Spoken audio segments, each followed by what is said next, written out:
my resources as it loads the blockchain. All right, so we've done our welcome check-ins. Any announcements, any quick things that people want to mention that other people should be aware of that are coming up, or anything? Apologies for the issues getting the audio on to start off with, but we fixed it now. Right. Hopefully you can If hear. not, we can jump into the agenda revision. So we have a number of topics here. We have the first one is clarification on fund budget denomination from Fund 9 will be in ADA from Mercy, added by Stephen by request. And I assume this one was 10 minutes, so I gave it 10 minutes. If that's okay, Mercy. And then we have space with Cardano Foundation update from Dumpling. Can I clarify? So that's the estimated start time in the meeting. Is that the idea, or is that the duration of? Just so that it's easier to know if we're over time or not. Okay. So yeah, this should be like 45 minutes into the meeting, 55 minutes into the meeting. Cool. And then we have how can we help the Cardano Foundation? And then next steps, an approach for Code of Conduct by Harris. Overview of the communication subcircle formation framework with some slides. Who added this one? Just so that we know who to call on to drive it. And then circle involvement in F8 process. Yep, that's me too. Sorry. No worries. All right, so that's the agenda. Anything else that we want to add or subtract or question before we get started or change the order of? For once, we're not going right up to the end, so we have a bit of buffer as well, which is kind of nice. All right, that's it. Then we'll jump in. Let's go to the GitHub board. Actually, before we hit the board itself, I just wanted to call out that based on Audit Circle feedback and QA DAO feedback, we updated the wording a little bit about the go-around. So the reporting is now worded, which issues were worked on since the last meeting and what has your community brought up?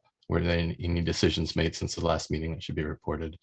This used to say, which issues did you work on? And it was brought up that the tracked issues should be, you should be reporting on the community and what the community is talking about and doing and saying, and not just yourself, since you represent the community. So that it was reworded this way so that it helps kind of reframe it to, from a personal what did I do to what did we do for the community that you're representing. And that goes for all of these, like for the enabling and the intention. So which issues will you work on before the next meeting? What are the next steps to work with your community? Or what next steps will the community be taking? Okay, any questions on that? If not, we can jump into the board. Let me expand this a little bit. Okay, so we'll start with unassigned, just to make sure that we're looking at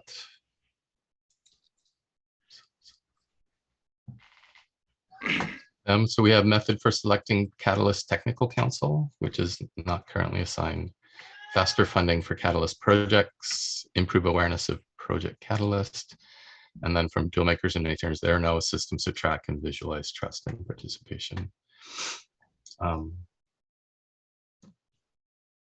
Do any of these need to be assigned to anybody for tracking? I guess the number 14 is closed since it's here, but I just wanted to check the states as well. So number 7 was originally Kenrick's and came over to me from Kenrick. I don't know really, this is one we sort of didn't resolve. I'm not sure if this needs to, it's in the backlog. So when we went over all of these issues, could we open it up and look at it real fast? I think that it was raised as like a problem in the midst of Fund 7. So perhaps for just time's sake for this meeting, maybe assign it to me since it's in the community advisor section. But our conversation said that most of these should be closed. I just don't know how to update on this because it didn't go anywhere. So Okay. that's sort of where it's at. So I guess maybe it's for the sake of time, assign it to me, and then by next time I'll come back and figure out what to do with it. Is this Yeah. is this the technical council that's kind of like parallel with the circle, or is this something different? Yeah, it was proposed by IO, so I should probably be added to this as well. And I think it's sitting on the back burner right now. There's some directional clarification that we kind of want to make before we start moving on this. So I think it's fair to keep in the backlog, but it was introduced by IO, and I think Kenrick raised some questions, so we want to get clarity on that. So I thought I saw somewhere where they'd already assigned people to it, though, but maybe I'm wrong there. To that council, I think you're thinking of a different thing. Yeah, Okay. because there were some kind of like this other problems, but this one was definitely, at least it's definitely on the community advisor board. And maybe that is because Right. Kenrick commented on it. So we'll look at it for next time. Okay. I did have a brief question. So I'm in the GitHub for prioritized problems, but I'm looking at a different view. Is there a way to navigate to this view, or is this just a whole? I know this is a new setup. Let me drop the link into chat. Thank There you. you go. There's a second view. It's the same cards and tickets and everything. It's just a new view that organizes it a little bit different. Is there a way to navigate to it? I feel like they're I think connected. so. If you go to the high level of the Catalyst circle, you should see a tab that says projects, and within that tab there's 2 views, and this is the second one. Great, thank you. All right. These other 3, does anybody want to talk to them, or do we keep them unassigned for now? I guess since the number 21 has T&M with it, you know, may as well just put my name with it. And Okay. Yeah, I can own 17. Okay.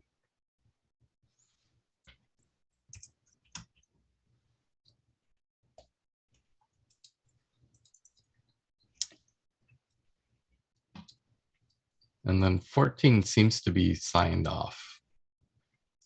Is that the proper state for this?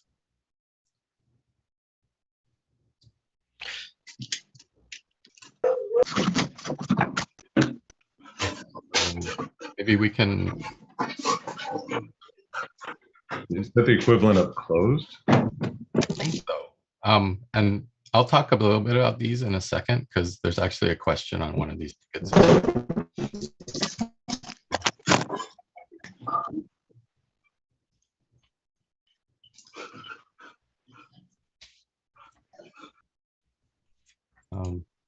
Not to change it.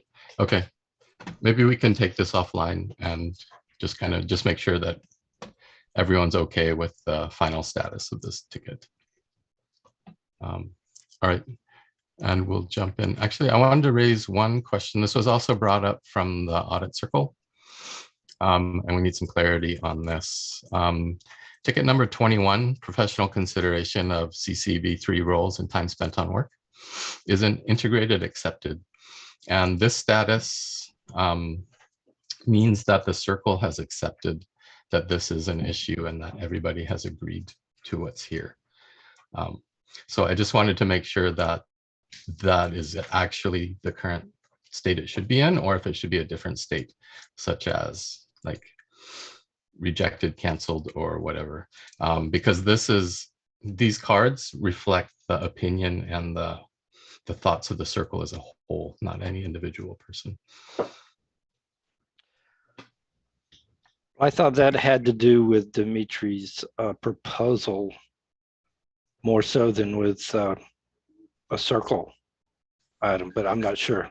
Maybe Dimitri can speak on that, but Yes. Yeah, So that was a there originally was some discussion on trying to find the right balance of how to appropriately reward circle members at some point, and trying to right size it, I guess.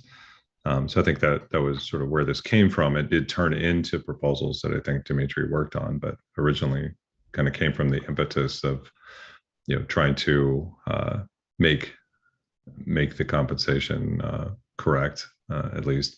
So there was the initial idea to have some discussion about it. okay. Yeah. Then I'm good with it staying there. Then if we still need to discuss it. Dimitri, do you want to speak to it, or? Yeah, to be clear though, this says that circle members should be compensated higher and they should retroactively be rewarded for that. And I know there was some disagreement on that. So the question is it actually accepted by the circle as a thing that is pursued, or is it an individual proposal, which then it would be rejected by the circle or canceled because it's not a circle issue, it's being put forward as an individual. So we just needed clarity on the two states. Is it integrated, accepted, or is it rejected, canceled from the circle perspective? The way that's worded, I would have as rejected, canceled, but. Me too. Maybe we put a new one in that without the retroactive, just so we could continue to discuss it and going forward, but that without the retroactive pay. Nadia, you came off mute. Yeah, I think that makes sense. So this is not specific to the proposal. We're talking about this specifically to the issue being the prioritized problem being on the board. And if what we want to collectively discuss as a group is the compensation for circle members and what that could look like going forward, then I think it makes sense to maybe reject this one and create one that we can consider, like Joey said, not specific to the proposal or to retroactive funding, which all of us were not in agreement on, but something that we can come to agreement on talking about for the future and what could be done about that. Okay. It sounds like there seems to be general consensus to move this to rejected, canceled. Is anyone opposed to that? And I guess I would really just want to hear from Dimitri, since it was your card, and if you're okay with that state. Yeah, sorry. No, can that's fine. We get every person to say what they think. Yeah, I'm in agreement with that. I'm in agreement with that because the issue doesn't have any further discussion because it's a separate thing from the proposal. So it's what you said is fine. Okay. And JP said we should probably go through a formal process here just for the record. So I'll call it out. Joey, are you in favor of moving it to rejected, canceled? Yes, I just did a thumbs up. Okay. Mercy, are you okay with moving it to there? Yep. Nadia? Yep. Harris? Yep. Bullish? Dumpling? Let's see. Yes. And Rhys? Yeah, I am, yeah. Okay. So that's unanimous. We will move it to rejected, canceled. And I would like to thank the Audit Circle for bringing that up and keeping us on track with what these statuses actually mean. I think it's good to be reminded of that. All right, so we will move on to the actual updates, starting with funded proposer. Mercy. Okay, so over the past 2 weeks, as I updated yesterday during town hall, we've had a great meeting. Thanks to Harris, he facilitated that. He did all the hard work, but it was, it was a very good meeting in terms of giving us an understanding of how. When it comes to the release of funding, how it works. And also, depending on how we go on this, what the responsibilities of both, the circle, sub-circle, and the community as a whole will be in terms of getting that more streamlined, definitive day in the month to release, funding. So for now, what is outstanding with that is waiting on Danny. He's going to have some meetings with Marek in terms of what exactly needs to be done in terms of both the date and what kind of communication needs to go out to the community. The funded proposal subcircle had a meeting, and we agreed that it would be good for us to sort of, speak out to the community on sort of with a single voice, in a sense, just so it's not too many different communications going out. So a lot of some of these discussions are being captured, thanks to Stephen, into a Git book and the discussion. But in addition to that, we are thinking of coming out with a one-pager that clearly shows, how the more streamlined or predictable day for release of funding will go. And also, as I said, what we as a community need to do to make sure that that actually goes, to the best of our ability as possible for everyone, both IOG and the community. So that has been progress with that over the past 2 weeks. Over the next 2 weeks, hoping that we can wrap up on that and bring something back to the community.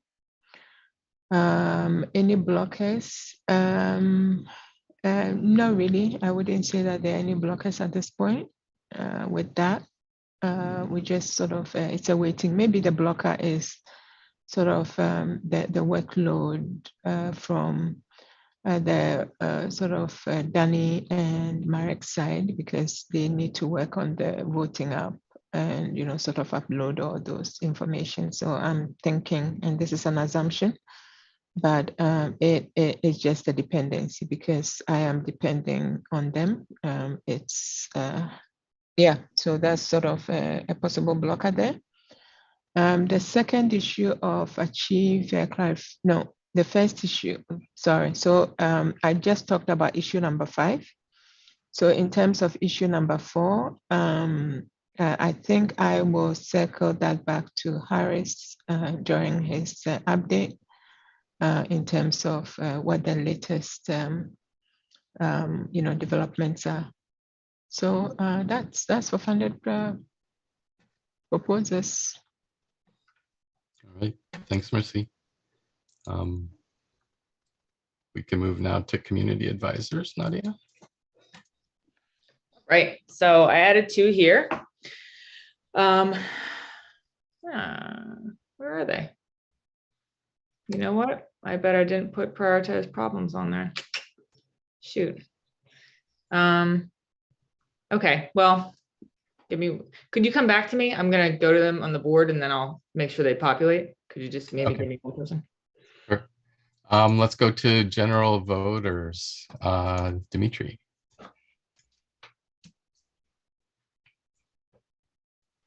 Yeah, so I've been basically hearing from various people about various things regarding their opinions and feelings about various things in Catalyst, and some of them had an idea that that the ADA holders, not ADA holders, the circle reps had a lot more power than they already do, and so I had to talk to them about.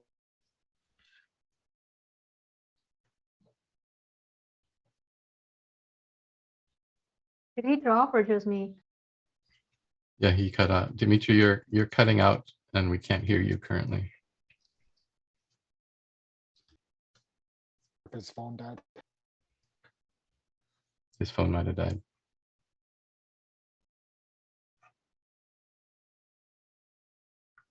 Although he's still connected to Zoom. Can you hear us, Dimitri? Maybe we can come back to Dimitri once he's reconnected. All right, just keep moving forward. Let's go to IOG next, and then we can come back and see if Dimitri's reconnected.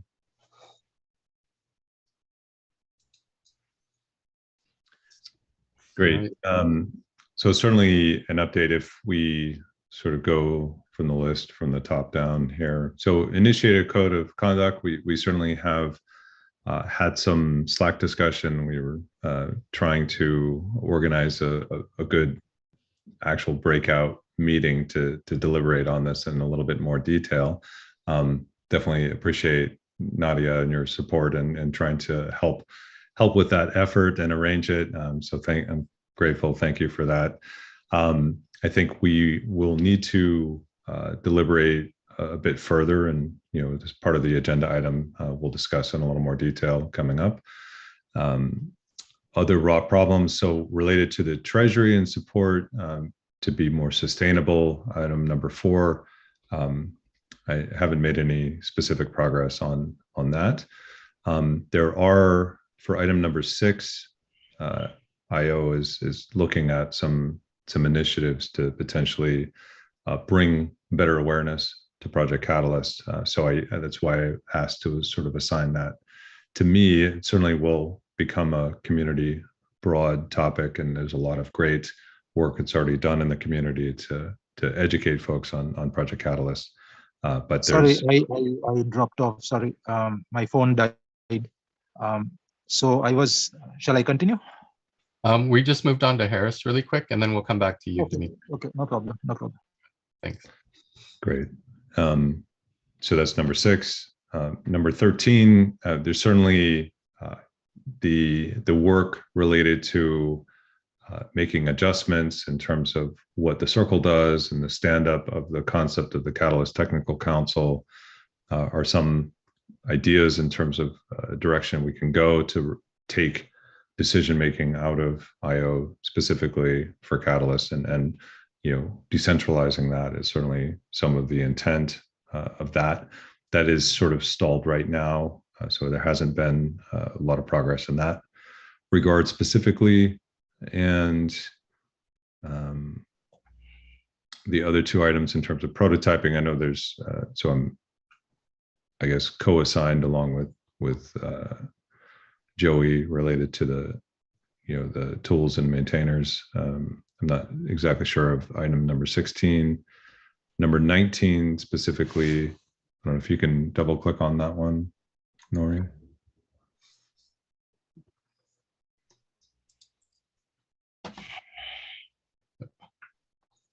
Apologies. Oh, no, Very I slow. might be able to do it as well.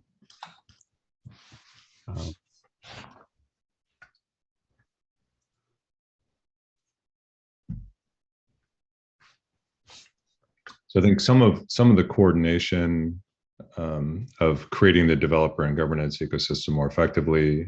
We want to avoid duplication of efforts. We are certainly hopeful in the challenge teams that we can work closely with those folks in terms of coordinating some of this effort.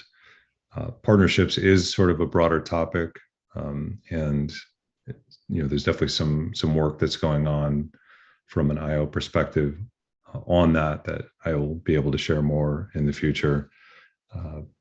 But I haven't taken any specific actions on this particular item recently. So that's the update from my side on IO.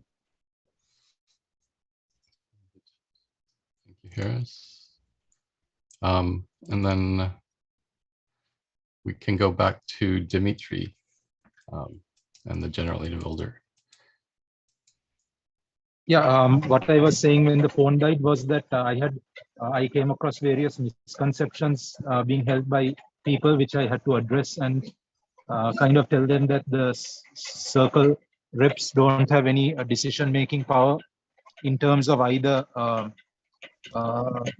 things that they thought that we were able to decide on, nor about the proposals and having undue influence or favoritism when it comes to funding. So what I explained was that the voters are the one who decide, and we as circle reps have no say in any particular preferential treatment regarding funding. So like that, I was in various Twitter groups. And the other thing that I was able to do this week was to work with Nadia on Monday on the general understanding of the code of conduct and what it would involve. So we were able to put down some points which are up for discussion further. All right, thanks, Dimitri. You have two cards here that you didn't speak to. One is around anti-scammer bots on social media platforms and preventing a bad user experience. And the other one was nurturing a listening culture and Catalyst. Do you have any updates for either of those? Yeah, I'm actually not really sure, because the reason for anti-scammer thing was what I said last time was that we should discuss it, because it seems to have just carried on from several months.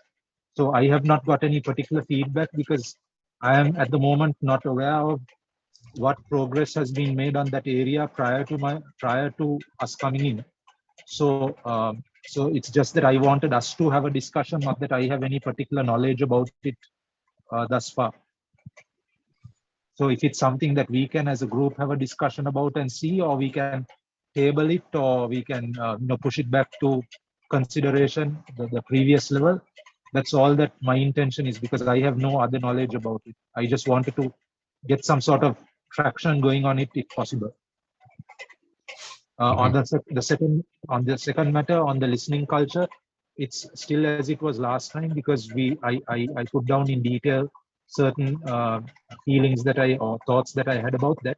So how we can move those forward and how we can address those things, and whether people agree with those, what can be done about those, that discussion we need to have it here collectively.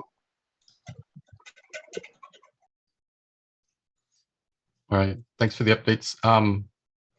And that one is shared with Joey, so perhaps, and maybe a third, I can't actually see very effectively, and Rhys. So maybe there's a little working group there where you guys can talk about next steps and what needs to be done.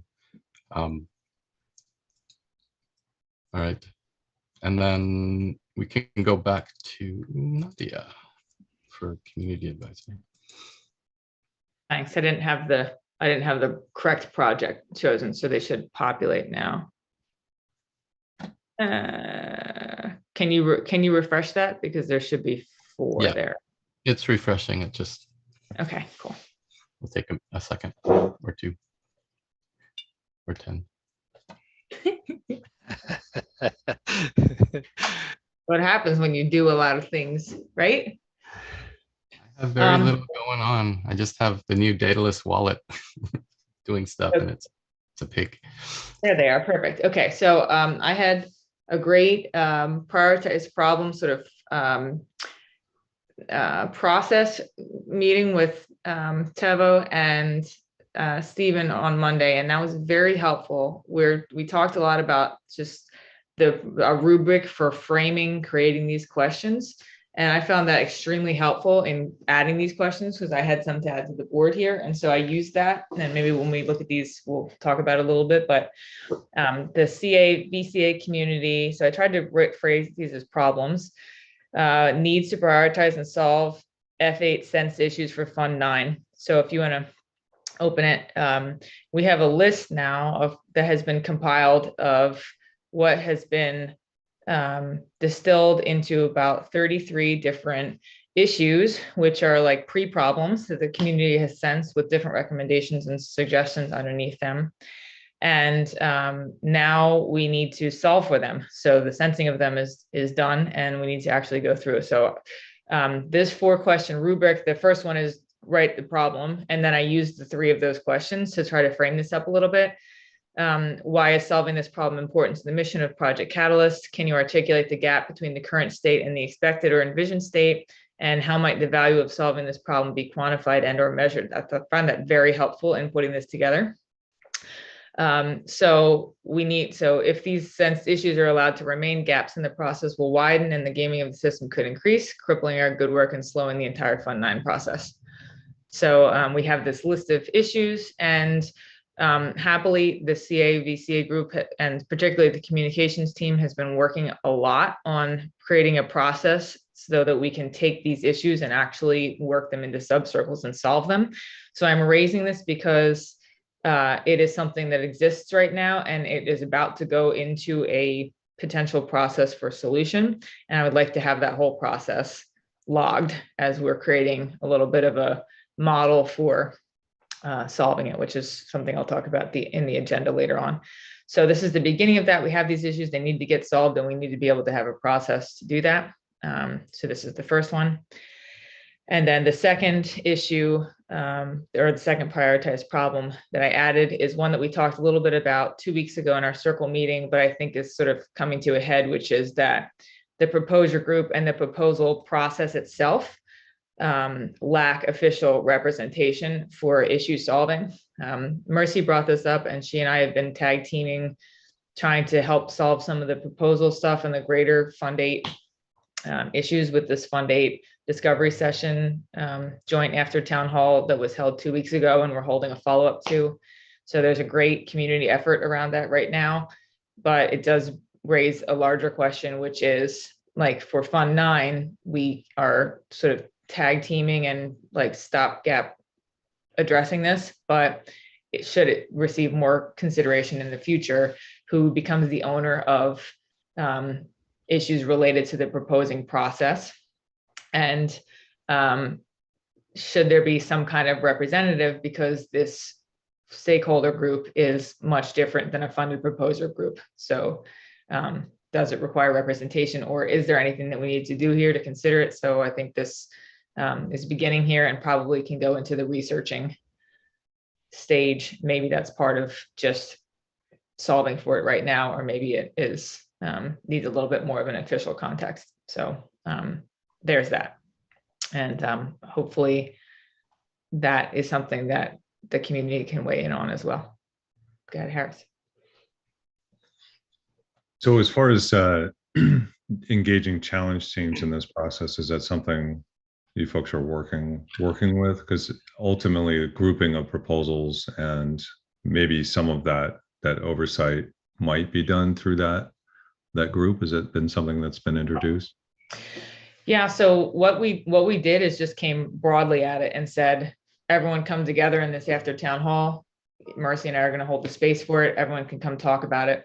And a lot of the issues that were raised within that were proposer related. For example, like, is it the role of the challenge teams then to update the proposer guide, or is that a community effort? Who has the ownership of that? It's fine if it's just sort of community directed. It could be challenge teams. What happens when proposers have, when we have questions like a lot of the questions that came up in Fund 8, which are things like, you know, how do we measure feasibility? Are there limits to how are teams displayed? What idea scale changes should be made to the proposing process so that the whole thing syncs together a lot better? So I think there's lots of solutions for this. I'm just recognizing that a lot of these, and I think Mercy would probably, I hope you'll weigh in here on this, Mercy, as well, but a lot of these things that were sensed have their origins in the proposal portion and then flow downstream and cause a lot of issues in the other areas. So it would be helpful to just start to think about this. And if some of those things should be addressed by challenge teams, certainly that's feasible that we have them in place. But we should get a sense of what the scope of those issues are and how we want to address them. Awesome. I think that's probably it for me. Just as a follow-up to that, so we'll have that next Fund 8 sensing discovery session this coming after town hall. We'll do the same thing again, and that group has been has a document that's formed that is logging all of the things more broadly, and also has a thread in the Catalyst Swarm Discord channel. So that conversation has continued, although I think maybe will become somewhat more urgent as we approach the next fund. All right, thanks, Nadia. Next, we'll jump to toolmakers and maintainers, Joe.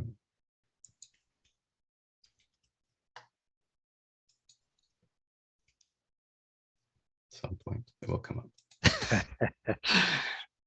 It'll get there. There we go. Okay. On number 3, we've had some discussions around it, and I put some stuff from the project management industry out there. I think Nadia and well, they had a meeting on Monday, I think, to talk about it as well, but I missed that meeting. And I think, if I'm wrong, Nadia, out of that, you guys came up with a method to present some of this information to the community, or was that the code of conduct? That was probably the code of conduct, I think. So I don't know. We're working on that. We put the information out there. I think Nadia had some comments, and so did Stefan, but nothing has been resolved there yet. So on number 10, I think there's still a go-to for me to get with some of the people who are trying to create the some sort of token for trust, and I haven't been able to do that yet. And on the others, I really haven't had a chance to do anything with those. Some of them are still just community ideas. There's not any projects going on underneath them. The only one that I can really speak to is this number 18, and that's, I was just in an after town hall yesterday with George Lovegrove, and they do have a proposal in for some infrastructure analysis. So maybe something coming out of that's going to help with that. So I just want to get with George and kind of review what he's doing there a little bit better. And so the rest of it is just kind of like there. Feel like I've been running on a treadmill doing a lot of stuff, but nothing specific with these items. All right. Thanks, Joey. Dumpling for Cardano Foundation. Yes, so I think I only have one card, which is the communications gap so far. So during the last 2 weeks, I connected with the foundation, had a meeting with Jeremy and Alex from the foundation to hear what they would like to see and know in Catalyst Circle. I filled them in on what we do here at the Circle. I also had a meeting with a new partnership manager at Cardano Foundation to hear how I could assist him in connecting with the community and the projects, also in terms of Catalyst involvement. Definitely would plan to have more Twitter spaces for the communication. I will be providing a platform for the community and for Cardano Foundation with a special focus on Catalyst and Catalyst Circle. What has the community brought up? So this is something I would like to discuss later in the 10 minutes agenda, but shortly put, I see a new issue or area of improvement that we can help. We can help with the community and we can help Cardano Foundation. Were any decisions made? No, there weren't any decision made. Anything blocking? Yes, I would like to have the discussion in the agreed agenda later. What will I work before the next meeting? I would like to, again, mention that in the consent agenda. Yes, that's my short update. Okay. And we have a lot of stuff coming up in the consent agenda on those topics. Thank you. All right. And Rhys for SPOs. Yeah, so for me, I don't think I have anything in the cards. I think I was attached to a couple of things. Oh, here we go. Perfect. So we'll start from the bottom. Involve SPOs in Catalyst. This has kind of been more or less finished with now. I've been doing all that part the last kind of up until submittal of proposals. I am reaching out to some people who are working on some things, but I mean that's basically closed out at this point because I've already helped a bunch of SPOs and kind of get involved in Catalyst. So I think that's kind of finished.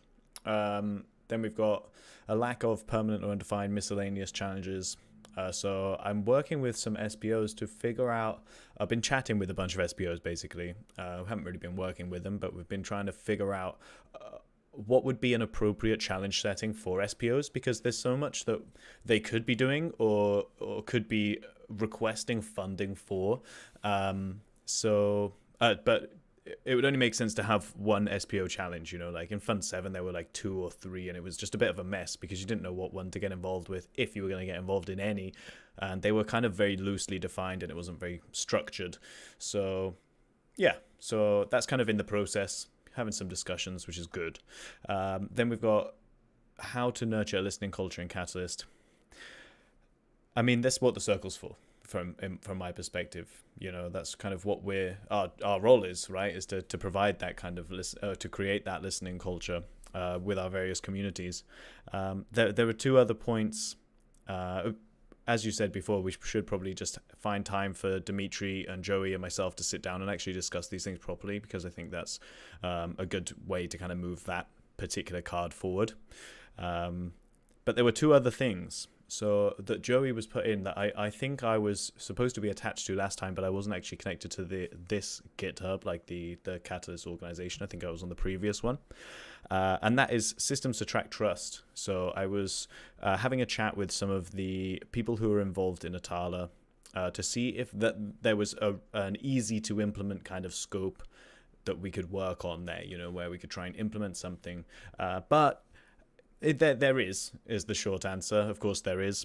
But I recently come across Lido's tools that he's kind of been building, and he already has a kind of tracking system that is very good for kind of seeing what different CAs have been up to, what people have been proposing, and like a really good way of analyzing all the data from previous. So I think maybe I should just kind of get in touch with him to figure that out, and maybe that would be something that I could help Joey with, to kind of create that system for tracking trust within Catalyst.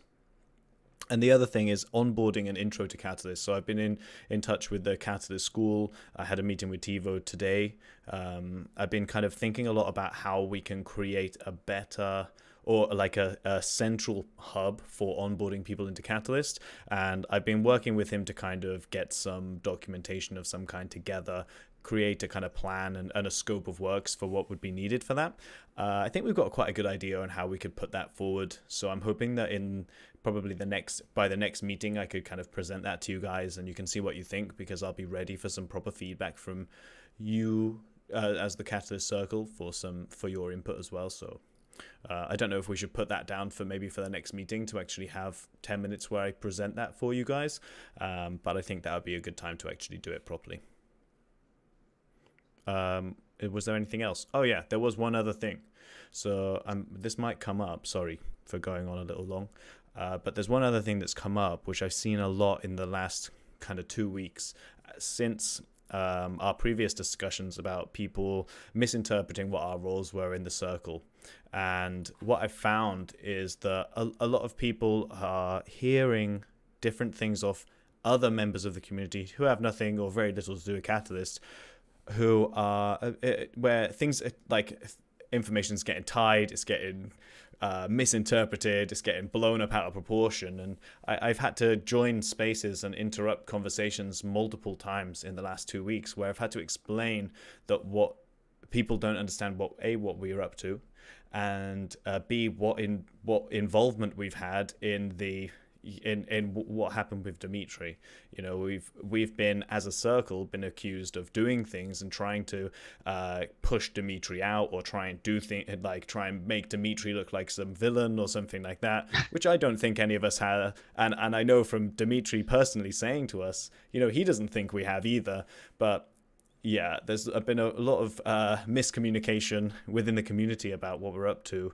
And I think it's really important that we address that sooner rather than later, because otherwise these discussions are going to keep happening. And, you know, the people who talk the loudest often are the ones who get heard, right? Which isn't necessarily the best way to show what we're actually doing.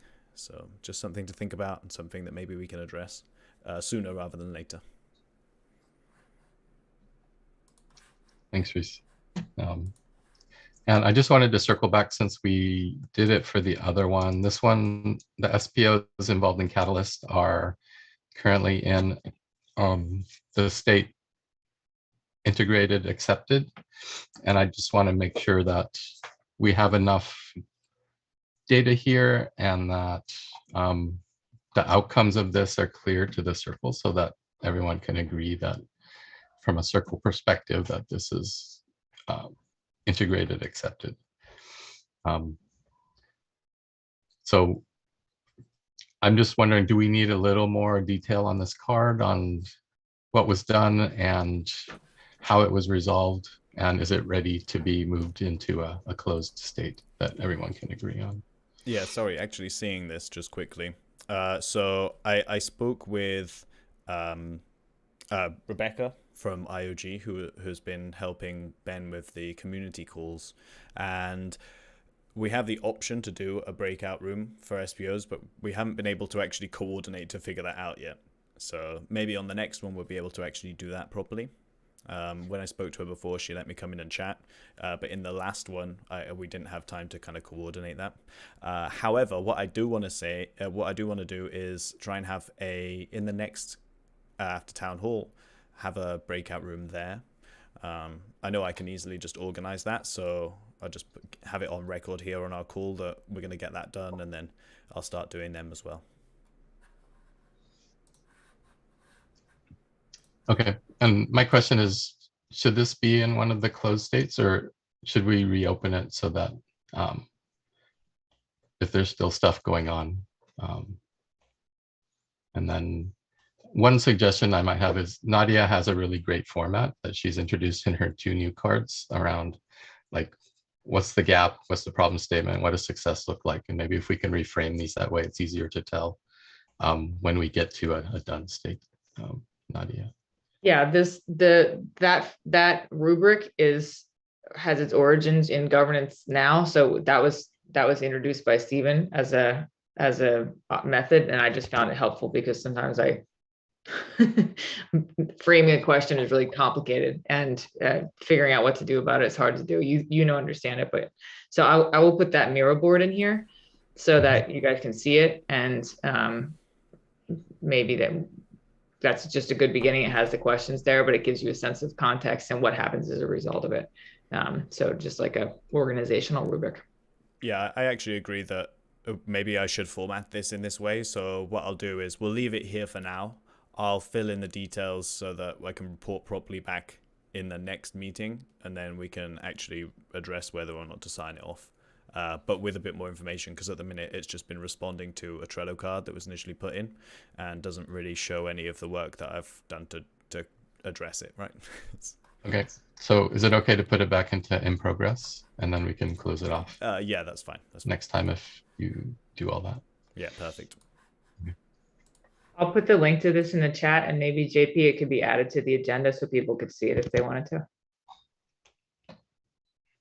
Awesome. Thanks, Nadia. Yeah, I think that'll be really helpful to get some mechanism around these cards that we can all kind of work towards using them in a really effective way, the way the board has been designed. All right, I think that takes us through our board. Any other things that people want to bring up, Harris? Yeah, I just added an item just to kind of get us thinking about the concept of defining the process for CCV4 elections. That is something I think we need to start tracking and come up with a plan. I think some of the intent is that we would actually formalize that in designing a challenge for each seat and potentially doing an election as a vote for individual people that would be nominated as a proposal almost. And so that's a suggestion for a method of doing the next round of elections. We have a little bit of time, but I think we need to start thinking about it. And so I added it to the problem backlog. Great. All right. Are there others that would want to participate in that? Or I don't know if I labeled it correctly, but. Yeah. Would we actually have time to implement that for Fund 9? Because wouldn't we need to have already put those challenges in to go to vote now, or do you mean to put them in for the next round of funding? Yeah, in theory, we did kind of miss that window. So it's something we need to consider and discuss on how we approach it.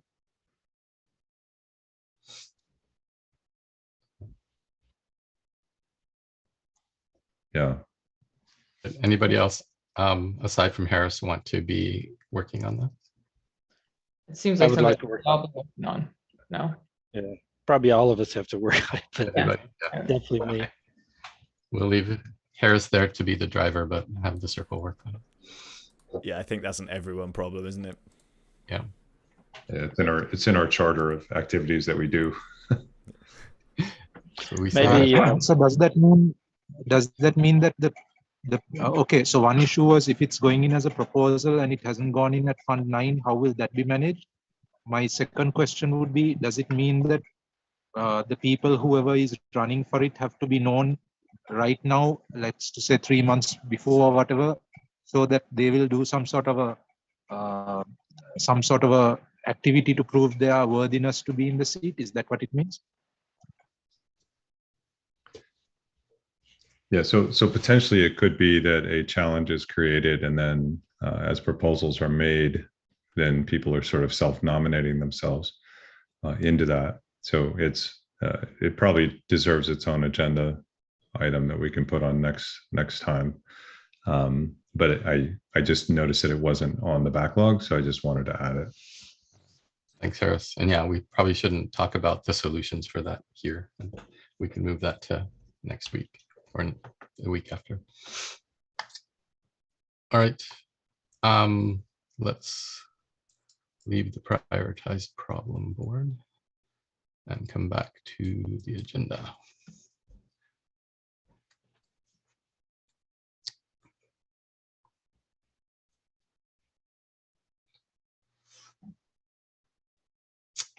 And just being cognizant of time, we are an hour in, so we are 15 minutes behind, but we do have a bit of buffer, so I think we're good. So let's jump into clarification of budget denomination from Fund 9 will be in ADA.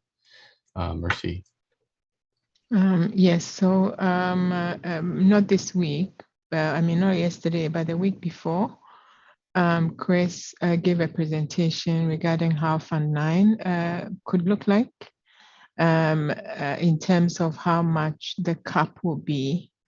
And what he had said in summary was that it's going to be 16 million USD or 16 million ADA, whichever one is less.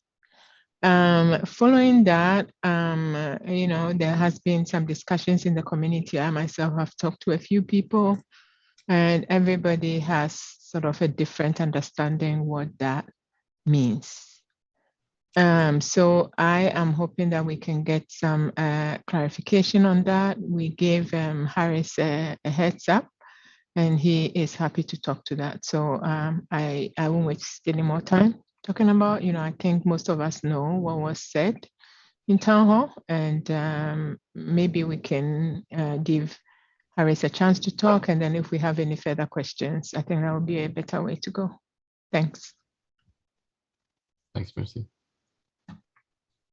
Great. Yeah, so I can certainly jump in here. Yeah, so it was announced by Chris, and the concept is that the budget that is going to be allocated from the Treasury will be in the amount of 16 million ADA. So what does that mean for the community? What that means is that because the ADA is fluctuating up and down, it will potentially have some impact. So if the value of ADA goes up, then potentially there would be more than 16 million US dollars available and equivalent. And so that would mean that potentially there could be a surplus. So the idea is that, so if one ADA equals $1, then 16 million ADA would meet the budget for 16 million US dollars if that's what was allocated.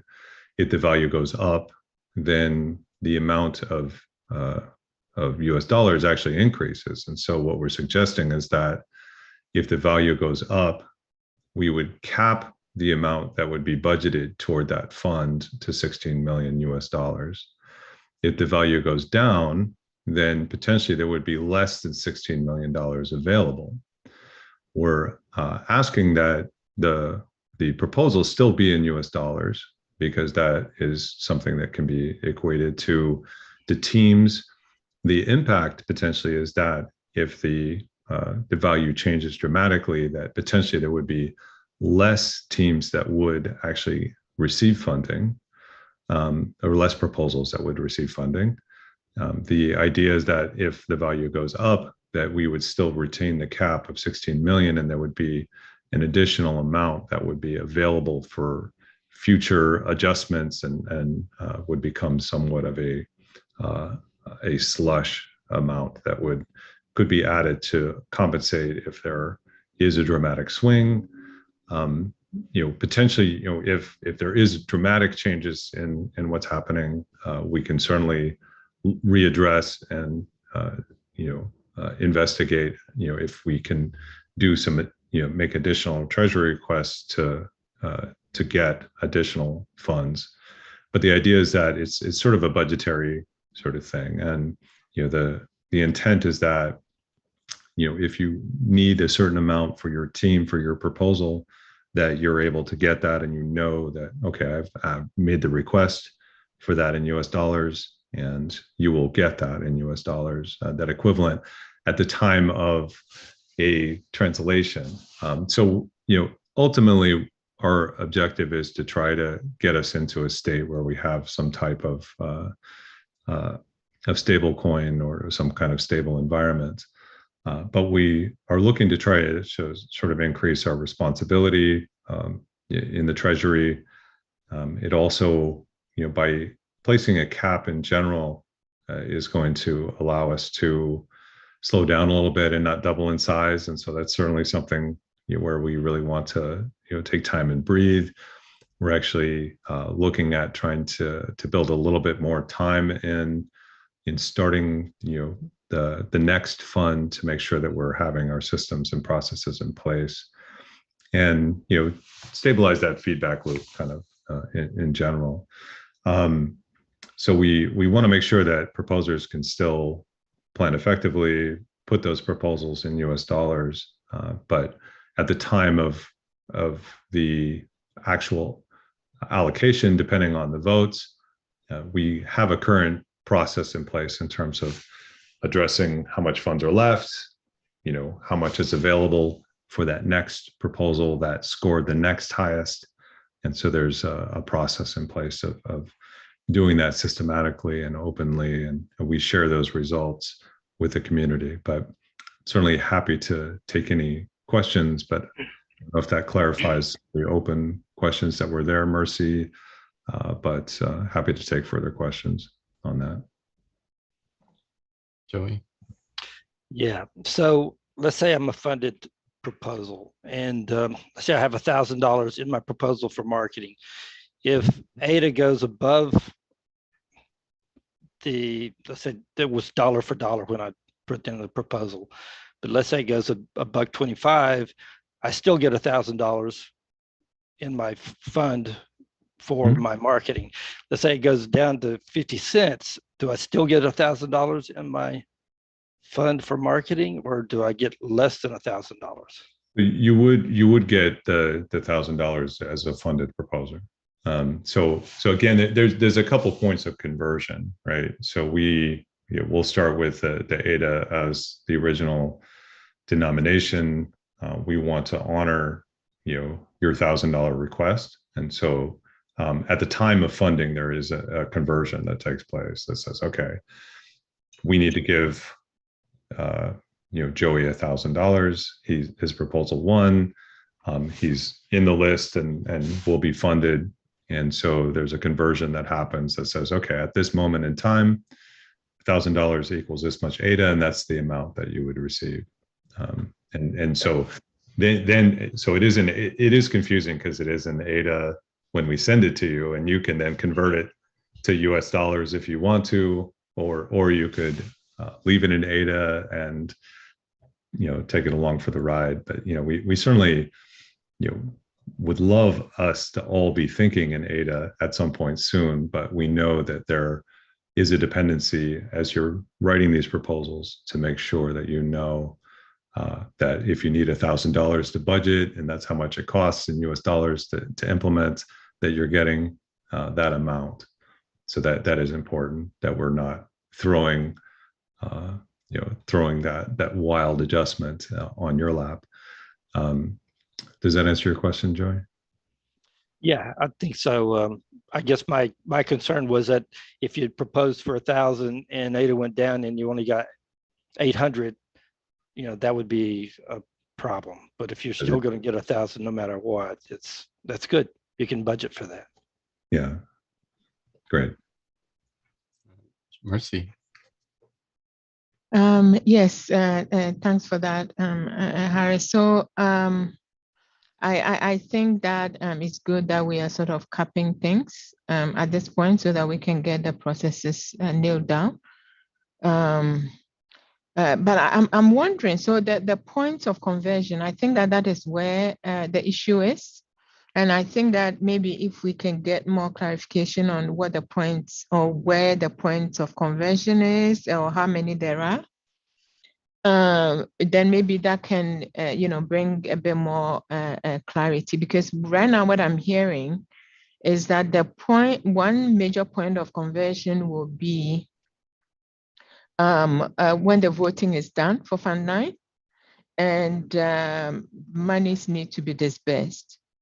So if at that point, say like Joey is saying, it's 50 cents, right?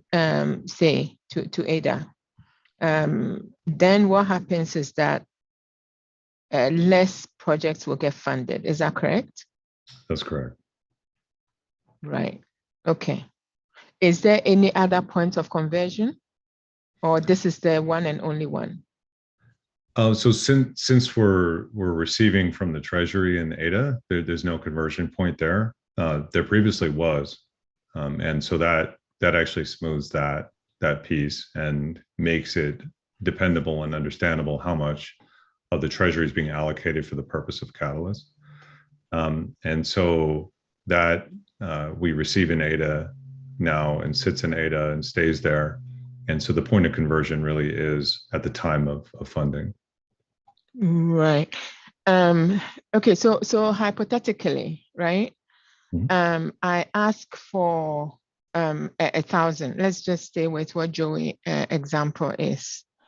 I am not going to get the whole 1,000 ADA. Say, okay, let's assume that at that point, when Fund 9 finishes, funding is going out, ADA is 1-to-1, right? Because I'm not going to get the whole ADA at that point, unless we're going to change things. But at this point, we know that it comes out in tranches.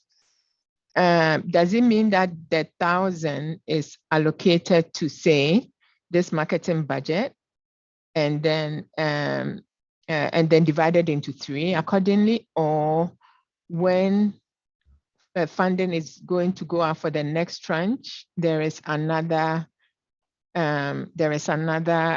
point of conversion at that point? Or we are not sure at this point? So again, to be clear, the proposal is asked for in US dollars, right? So it's $1,000, right? And in general, we have an initial tranche, and then there, ideally, depending on the size and scope of each individual proposal, will be divided maybe evenly over the duration that's requested, so that there will be these releases. And there is conversion at those points as well, but the intent is that you are made whole to receive the full $1,000 depending on those tranches. And so that's the idea, is that you ask for 1,000, you'll get $1,000, and it depends on the time of distribution. Right. Okay, thanks. Yeah. Dimitri.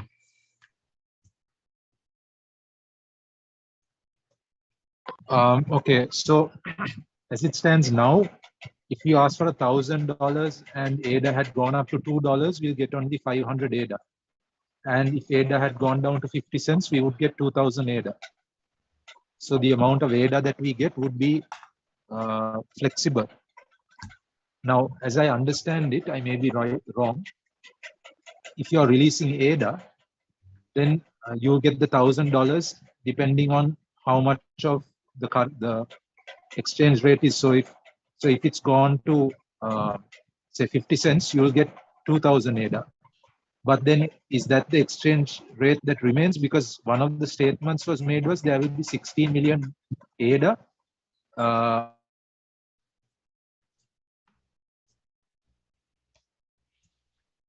Confusing me. That's Sorry, Dimitri, you were breaking up.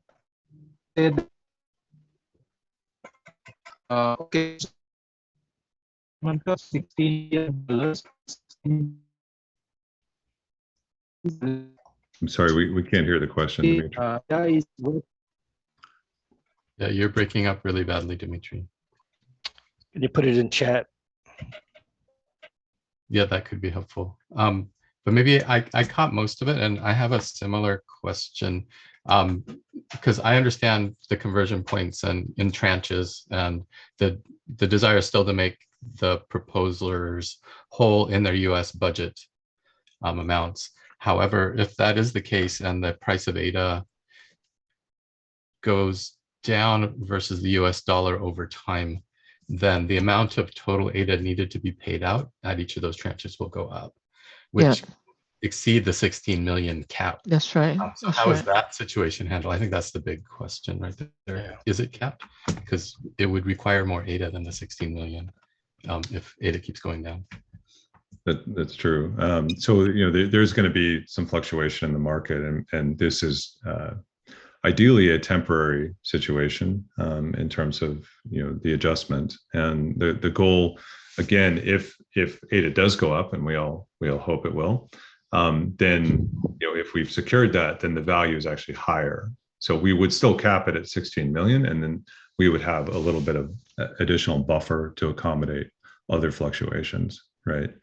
And so there's definitely some adjustments that we'll need to make if things swing dramatically, and so we're open to that. And so it's something we're just trying to cap the amount of ADA that is distributed for this specifically, still making folks whole. We know this is not really a perfect situation right now, but the idea is to bring some more predictability and responsibility and use of the treasury funds, because dramatic changes can swing the other way and make it so that there's a lot more need in the treasury. Did that answer your question? I think so, but you were a little bit vague on a few points. Is the risk on the treasury and not on the proposers if the prices go the wrong way? Yeah, it's mostly on the treasury, but our intent is to make sure the proposers are getting what they need. It may impact the number of proposers that do get funded, though. That is part of the shared burden. Okay. Joey, and then Dimitri. Yeah, one of the questions I put in chat that day that to our host was, is there a way to stabilize that price of ADA just during that fund, to say, hey, it's going to be valued at this during the entire fund. It could change later. But the response was that we're hoping it's going to go up. The price is going to go up. So, I mean, hope is a good thing, but it's not a good plan. So just want to throw that out there. I don't know if there's a way to stabilize it during that period, but it's just a thought. Yeah, certainly in the future, we're optimistic about stable coins being part of the equation, and that would eliminate a lot of the risk and a lot of the questions. So it's certainly something that's in the roadmap, but it's, we're not sure on the timing.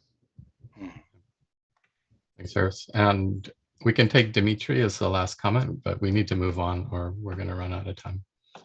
Yeah, Dimitri. my question is, how is this a better system for the proposers than the current system? Because the current system, at least the proposers know what they are getting, because they are not getting the full amount at once also. So they have to depend on the exchange rate at the given point. So at least they know based on the tranche release that they'll get that equivalent amount of dollars. But with the new system, the proposer really doesn't know how much of dollars he's going to get 1 month after or 2 months after or whatever it is. So how is this a better system for the proposer? It brings a whole level of ambiguity that will be very complicated. Yeah, so it is certainly very complicated for sure, and there is potentially some shared risk, but the intent is that the proposer would still get the $1,000 at the time of delivery. Does that make sense, Dimitri? Then I would imagine that statement called whichever is smaller, does that have any bearing on it? Because if you're saying he's going to get $1,000 regardless of what the ADA value is, that would mean that the ADA he'll get in month 1, volume, the number of ADA could be different from what he gets in month 2 and at month 3 or whatever, because he still needs to get $1,000 worth. I mean, whatever the equivalent amount of that worth in order to get his total amount of dollars. So in reality, it seems to me to be still the same system as now. Is that correct? It's mostly the same, but the intent is that the draw from Treasury, the budget specifically for each fund right now will be 16 million ADA, and again, if it does go up, then potentially that amount of ADA might be worth 20 million, right? And so the intent is that if there is that delta, that we would still pay out 16 million for the fund, whichever is smaller, and that's sort of the reasoning for that. And then if there is fluctuation up or down, then potentially there's additional funds that are available to cover the shortfall in the next fund. And to summarize really quickly, it sounds like for the proposers, there won't be a whole lot of change except for how many proposers actually get funded at the date of that first tranche, because it'll be set based on the 16 million. That's correct. Data. But after that, the proposers will be made whole to the amounts they requested in US dollars. So there's no risk at that point. That's it's right. just that initial thing that's changing. Cool. All right. Thanks. Let's move on to Bullish Dumpling with your Cardano Foundation update. Great. And how we can help. Thank you, Jory. Nori, sorry. Nori, not Jory. Yes, I would like to use the whole 10 minutes it's kind of mixed, so I'm not gonna go through it in order. First of all is the updates.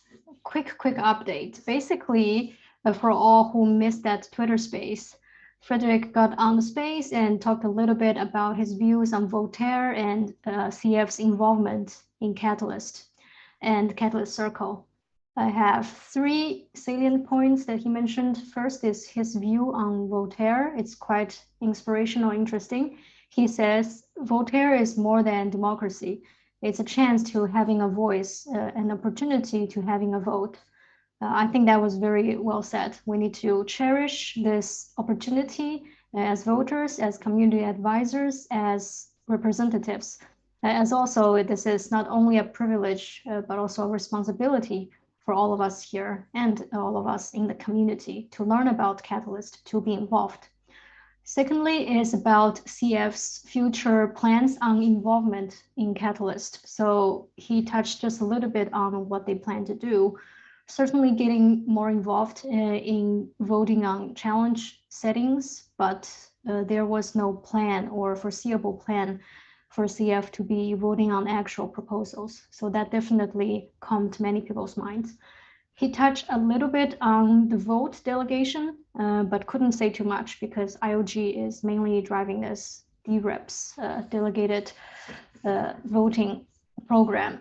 So that's about what Fred brought up in the space. He will definitely like to come back again in the future to talk more to the community with a focus on Catalyst Circle.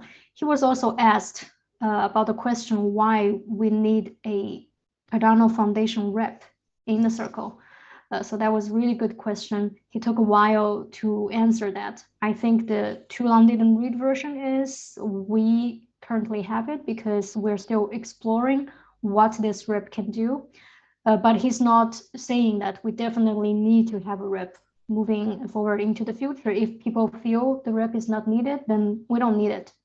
But I hope I will be needed on the space. So thanks for listening to the update. I would like to pivot a little bit to how we can help the Cardano Foundation in Circle 3. So during the last few weeks, I've been racking my brains how we can get CF involved, because through my calls and discussions with them, it's not very clear what CF thinks they could be involved with in the Catalyst Circle.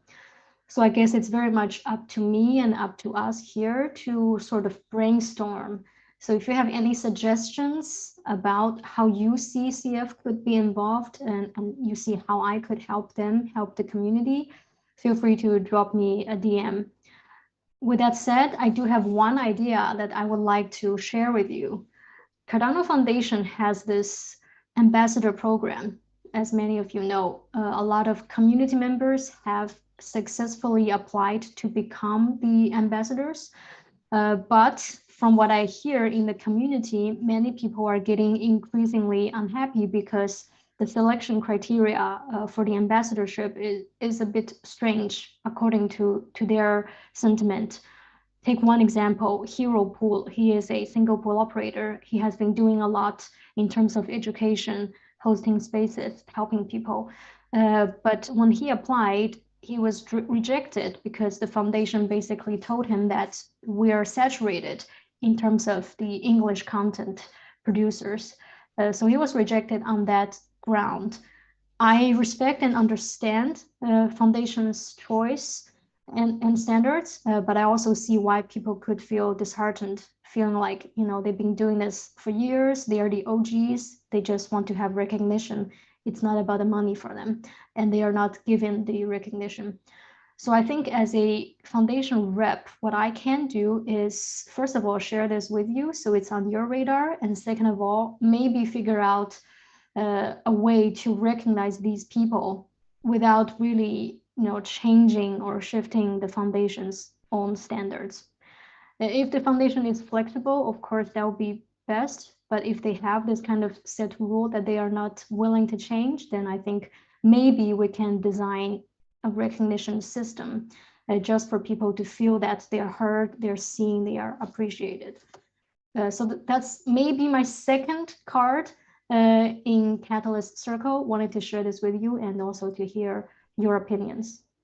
That's my quick update. Before we go into a quick discussion, I would like to say that there are going to be 2 Twitter spaces that I host. Both also involve our reps here. On 21st of April, I'm hosting a space for founded proposers to share their writing experience, getting votes.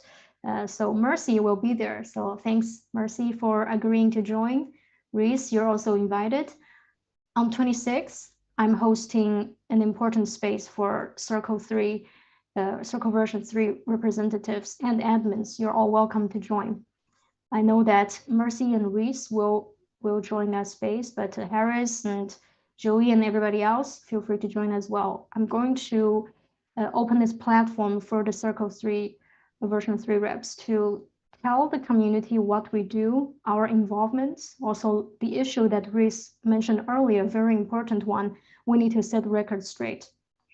People need to understand what we actually are involved in and what not. Having this two-way conversation is very helpful. So that's a call to action. If you guys want to join, that's the first space I'm hosting on 26th of April. That's it. Now, if you have questions and comments, welcome. All right, Rhys. And you are muted, by the way. Yeah, sorry, I was just trying to unmute everywhere. Yeah, I completely agree that there's been like a very, just because it's hard to coordinate between all of us, right? It is difficult because we're all over the place, geographically. I mean, the lack of damage control has created more of an issue, basically, and so I think this space is just a great way to kind of address that and talk about these kinds of things. Loads of people turn up to Dumpling Space, so it's the perfect place to actually, it's the perfect platform to use as a way to communicate directly with the community and answer questions. And I think that just if anyone is available to come and join that, then they should really try to, because it'll help a lot with the sentiment about us, which is, you know, it's crazy that that's up for discussion, but it is, and so it needs to be addressed sooner rather than later, in my opinion.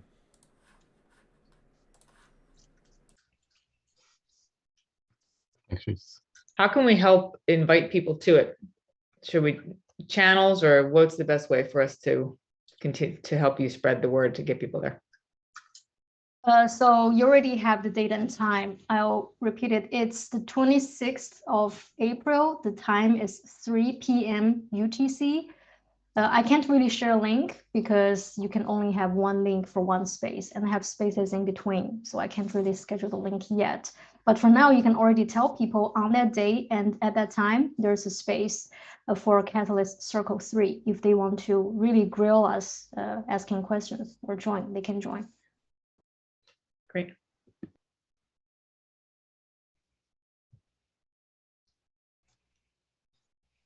Any other questions or comments? All right. Thank you, Dumpling. Looking forward to that Twitter space. And hopefully we can get some of the admin team there as well.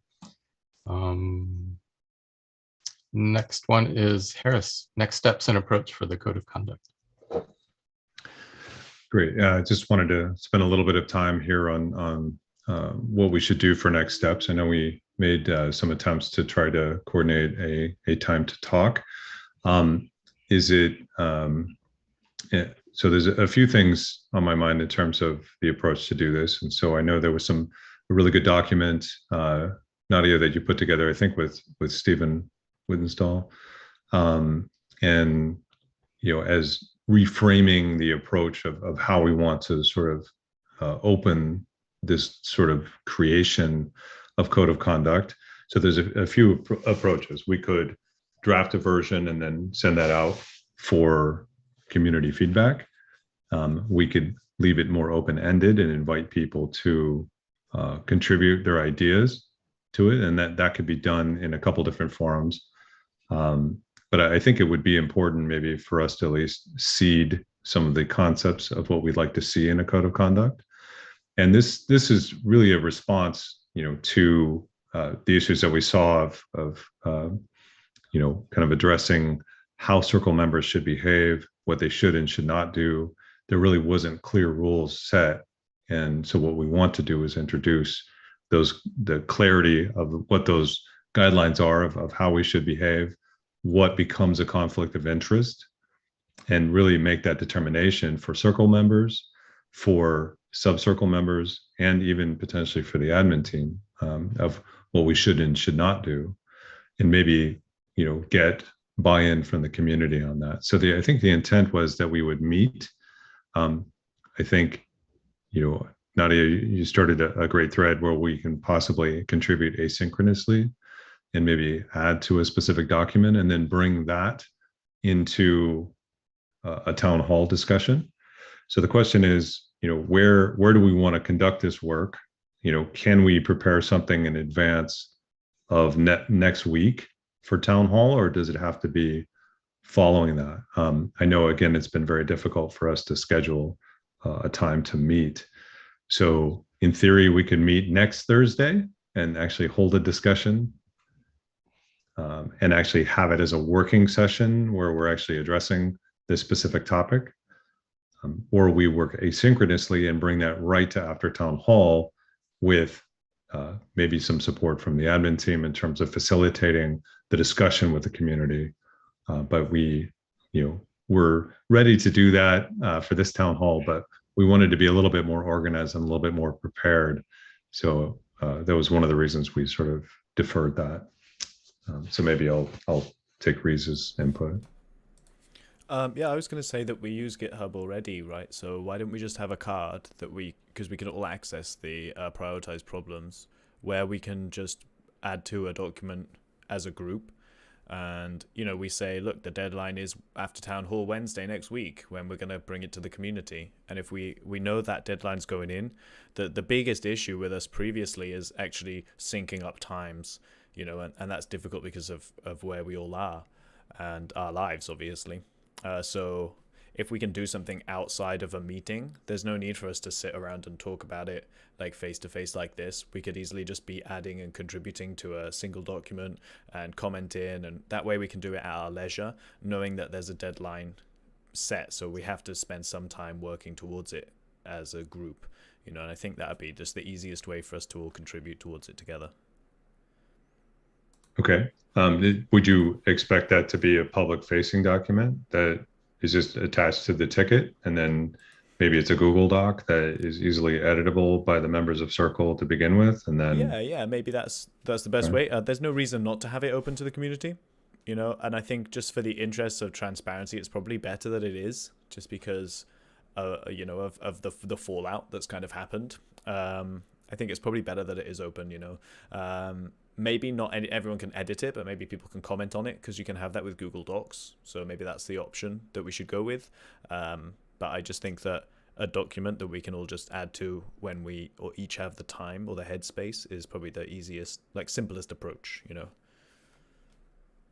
If it is on the prioritized problem board, the community can comment on that, if not the doc itself. So there is a mechanism for those kinds of feedbacks as well through that tool. Yeah, so I think it's number 83. We already have that listed as a prioritized problem. Joey's also contributed sort of a more complete initial document. You know, I think the danger is that it becomes a little prescriptive too much, and presenting a complete document where we want to suss out the ideas, and then we can formalize that into a more complete document is sort of, I think, my thoughts on an approach, but I'll open it to the circle. Nadia. I agree with the async meeting and contributing. I think one of the things that occurs in just having these conversations so far is, I think we presented the idea for maybe a catalyst code of conduct and then a circle code of conduct. And as I think about that, it makes sense to me that a circle code of conduct would include, of course, everything that is in the catalyst code of conduct for just members. And then furthermore, expectations of holding a role like this. And I feel strongly that this should be a community designed document that perhaps our contribution is helping to frame. So we are from the sensing standpoint, we're hearing that there's an issue, we're helping to frame the need for the issue, and then we're helping to frame how people can contribute to it, because to everyone's point about there being a lot of misunderstandings fundamentally about what the circle does, but then also specific to different conversations and issues that have happened over this fund, and to people's different levels of understanding of what goes in a code of conduct. I do think that some framing of it is very helpful. Maybe the rubric or something like that could be used to help guide the discussion, so that we have something in place that people can sort of use as a framework, rather than opening it up very broadly. And perhaps I think a couple of things are really missing. Is one of the things is where are the guardrails and the boundaries, right? I think Harris, you put one of Tevo's comments in this code of conduct initial questions document that we started, which is like, how do people raise issues? How do people, what's considered a conduct transgression? How does someone raise it? What are the components that should be in this code of conduct? And how do we prevent it from becoming a set of rules that needs to be, broad enough that people are open to being able to contribute, but also prevent people from coming to harm in whatever way that gets defined. So I'll put this conversational document in here. Maybe it's helpful, or maybe we can find something specific, but I do think we need a starting point, and we need to frame the things so that we're able to have a conversation that ends up being productive rather than ping pong. Yeah, just for the record, Thibaut's comment was actually Nori's quote. So just to give credit to Nori on sort of that statement, Thibaut suggested that in town hall. But anyway, yeah, I agree. Framing is really important, because we don't want to take 6 months to develop this document. We need to address, and part of the impetus of this is to address what is right, what is wrong, and have that clear definition for the community, specifically for the circle. I completely agree. I think that there is a parallel in terms of the Catalyst community code, and we need to sort of think about how we prioritize that. Are we really wanting to tackle that bigger piece first and then kind of come into the circle? My feeling is we don't want to take too long. We need to get this done quickly. Joey, you're up next. Yeah. So I think we should look at it as a living document that's going to mold and change over time. All I did was I took something from the SHRM, which is a human resource organization. That's all they do. And I took what the community had and I just kind of compiled it together. So if we're going to work on that piece, version control, if you go make a comment, just put the date you made the comment or something on it, so we have version control there. And as far as I'd always kind of was curious about that portion of the circle's responsibilities, the red line, determining when a red line is crossed, because I never could quite define that in my head, what that meant, but maybe this will help. This process will help that as well. So version control is really what I wanted to comment about if we're going to do this. Dimitri, and then Harris. Yeah, so Nadia and I we spent about 1.5 hours on Monday putting together a fairly comprehensive starting point. So that can be used as a starting point as well, since we went into a lot of areas where the code of conduct can be looked at. And one of the other things that we discussed was that it should not be something that's done in a rush, but it should be something that that all members of the community have the ability to look at and comment. And I would say not only on the Wednesday town hall, but it should be open for multiple town halls over several weeks, so that people at every town hall and those who don't come for a particular meeting, say next week or whatever, do have the ability to look at, do turn up. Also for the so as Joy said, it to be a living document. And also the third thing is that the Catalyst code of conduct and the Circle code of conduct should evolve at the same time. That's my feeling of it. Thanks, Dimitri. Harris. Yeah, no, it sounds like we all want to move swiftly and asynchronously. So let's make that decision. As far as that initial document, should we propose to use Nadia's and Dimitri's document as the shared document with the community? Is that, would the circle agree to that? I don't think that's that document is simply the 4 rubric questions and an initial conversation. I think we need something that says our aim is to produce a code of conduct that will serve the community. Like we need to say this is what the purpose of this is, because when the thing goes around, people will be like, that's a skeleton.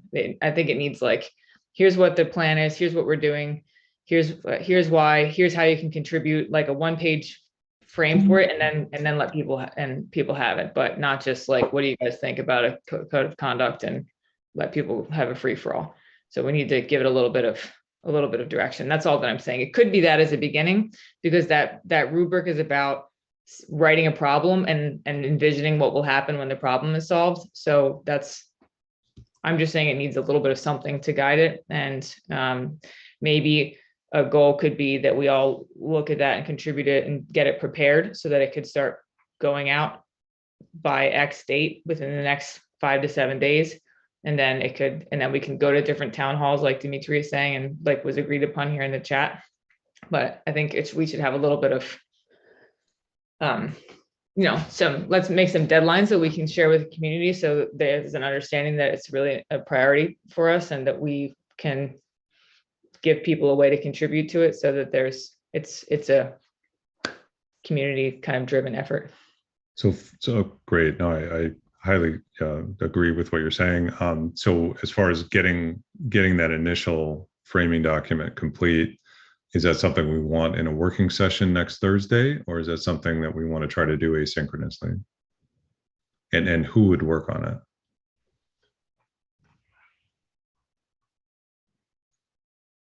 I think we all need to work on it and contribute to it. We could, personally, for something like this, I personally like to throw ideas around and be able to talk about it, which doesn't always, for me, that's just my preference, come across in a document. But maybe our contributions are asynchronous. We make Thursday next week, we set an hour aside, we all look at it together, add anything that we need to, or half an hour, doesn't need to be long. We don't need to. So I'm open to whatever you guys want to do there.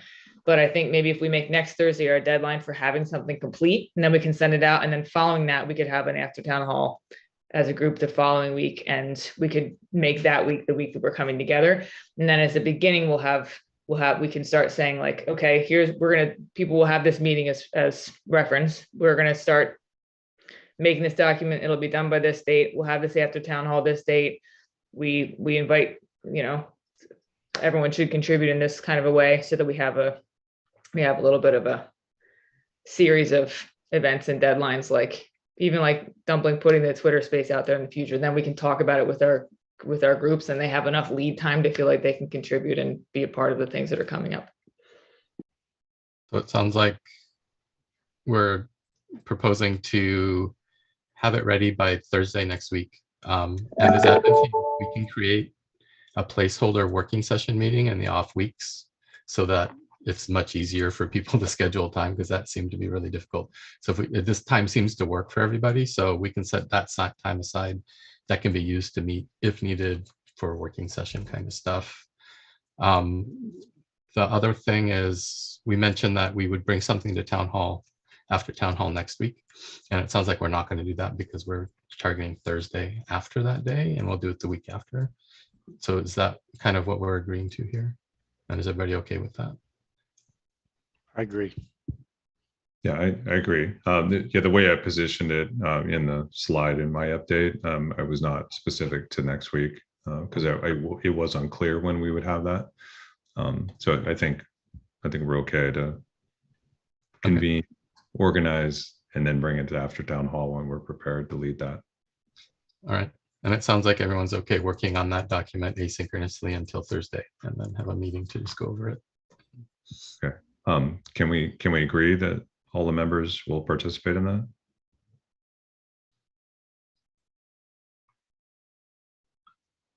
All right. Dumpling, Mercy. How about Dumpling and Dimitri? Yeah, I've given my thoughts, so I would need, I mean, what more I can put to that, I'm not sure until I see what other people have, and then I can add what I think about those things and give feedback. But everything that I can think of thus far, I've shared with Nadia on that initial document. Right. And Dumpling, are you okay with that? Yep. All right. Awesome. We have 10 minutes left, 8 minutes left. And I want to make sure Nadia had some time for her 2 sections, if you want to jump in. I will go so fast. So as I mentioned, this is both kind of one thing. So we had this, the CAVCA group has this pretty extensive issues solving list. And we're going to try out this communication subcircle formation framework. And I just thought it would be helpful maybe to share it. It's a model that got developed over the past maybe 2 months. And pretty much what happens is we created